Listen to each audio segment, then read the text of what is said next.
Seorang penyair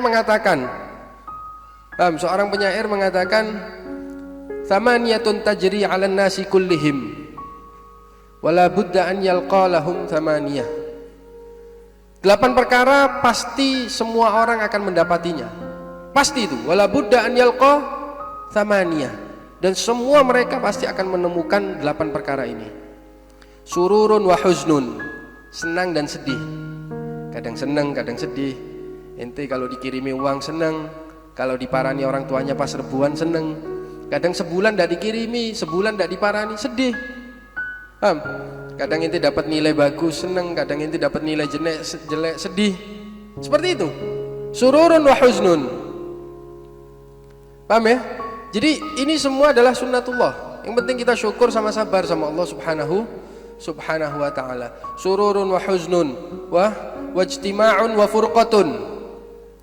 Kadang kumpul, kadang pisah. Kadang kumpul, kadang pisah, pasti. Setiap ada perkumpulan pasti ada perpisahan. Dan setiap setelah perpisahan pasti ada perkumpulan baru lagi. Kadang kita sanak famili kerabat kita ada yang meninggal, kemudian nanti sanak famili kita yang lain ada yang melahirkan. Paham? Ijtima'un wa furqatun, seperti itu. Nabi pun SAW pernah ditinggal anak-anaknya, putra-putrinya.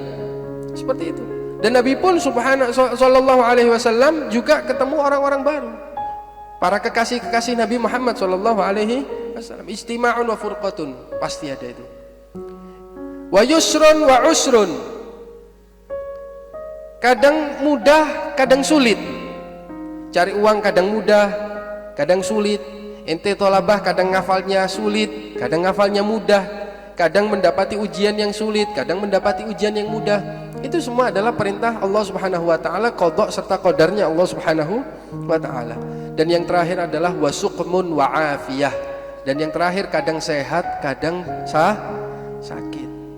Paham? Tapi yang tolabah hadapi, yang tolabah sering lakukan adalah pura-pura sakit, apalagi hari Rebu. Ini wali santri perlu ketahui, biasanya hari Kamis itu kadang ada takrir mutun. Jadi hafalan seminggu diulangi di hari Kamis. Itu biasanya anak-anaknya jenengan itu kalau sudah seperti ini pura-pura sakit, Pak. Pura-pura sakit biar besok nggak ngadepin takrir itu tadi. Nah, ini kadang ada sakit, kadang ada sehat. Paham ya? Wasukmun wa afiyah. Thamaniyatun tajri 'alan nasi kullihim wala budda an yalqa thamaniyah. Sururun wa husnun wajtima'un wa furqatun wa yusrun wa usrun wa suqmun wa afiyah. Ini pasti akan mendapati kita. Paham ya? Maka dari itu yang sabar, yang syukur kepada Allah Subhanahu wa taala, dan apapun hasilnya kita tetap qanaah.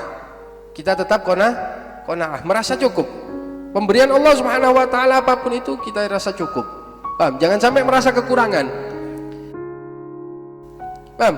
Dapat pemberian sedikit, kalau ada qanaah jadi banyak. Jadi banyak, enggak ada habisnya. Enggak ada habisnya pemberian dari Allah Subhanahu wa ta'ala. Tapi kalau merasa hatta ente dikasih Jabal Uhud emas, kalau nggak ada qanaah pasti kurang. Paham ya? Nah, maka dari itu sabar, syukur serta dibarengi dengan qanaah ini tadi bisa menjadikan hidup kita ini nikmat, menjadikan hidup kita ini bahagia terus. Walaupun kita dalam keadaan sulit, tapi kita tetap bisa bahagia, tetap bisa tertawa, tetap bisa menyapa orang lain, tetap bisa sedekah dan lain sebagainya. Mudah-mudahan Allah Subhanahu wa taala menjadikan hidup kita ini hidupnya hayatus suada, hidupnya orang-orang yang selalu bahagia, dan menjadikan kita meninggal kita mautas syuhada, seperti meninggalnya para orang-orang syahid. Allah mahyina hayatus suada wa amitna mautas syuhada. Amin ya rabbal alamin. Allahumma afina min balaik wal tuf bina fi qadaik. Amin ya rabbal alamin. Wa sallallahu alaihi wasallam Muhammad an-nabiyil ummi wa ala alihi wasallam alamin.